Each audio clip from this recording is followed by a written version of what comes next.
እህቴ ሆይ እግርሽን ለመሸፈን በካልሲ በተለያየ ነገር በካልሲ በተለያየ በሆነ ነገር ማለት ለመሸፈን ጥረት ከምታደርጊ በላይ ለፊትሽ ጥረት ማድረግ አለብሽ አላህ Subhanahu Wa Ta'ala አክል የሰጠው የሆነ አካል እግርን ከመሸፈን ምን መሸፈን ይበልጣል Subhanallah አላህ እኮ እግራቸው ላይ ያለው ጌጥ እንዲሰማ እግራቸውን በመሬት ላይ እንዳይመቱ ነው ولا يضربن بأرجلهن ليعلم ما يخفين من زينتهن إلى الله جل وعلا መሬት ላይ ሲሄዱ ሴቶች እግራቸውን በመሬቱ እንዳይመቱት በእግራቸው ላይ ያለው ጌጥ ድምፁ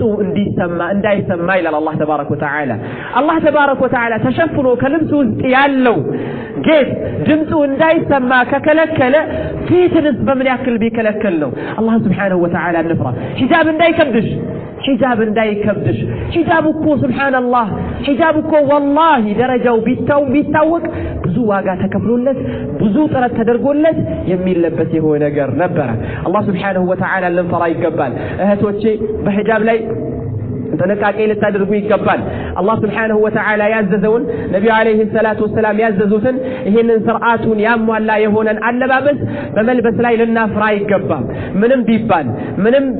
ምንም ቢመጣ ከአላህ Subhanahu Wa Ta'ala ትእዛዝ አላህ ከሚወደው ከሆነው ነገር ማለት ነው የበለጠ የሚመጣ ነገር የለም ማለት ነው ዛሬ ላይ ያለው የሆነው ነገር በደንብ ልናውቀው ይገባል ምንድነው ከኔ ጋር እየተፈለገ ያለው የሚለው ነገር ማንንም ሳይመክረንና ማንንም ማለት ነው ያው ለኛ በዚህ ላይ ብዙ ማብራሪያ ሳይሰጥ ምን እንደተፈለገበት ልናውቅ ይገባል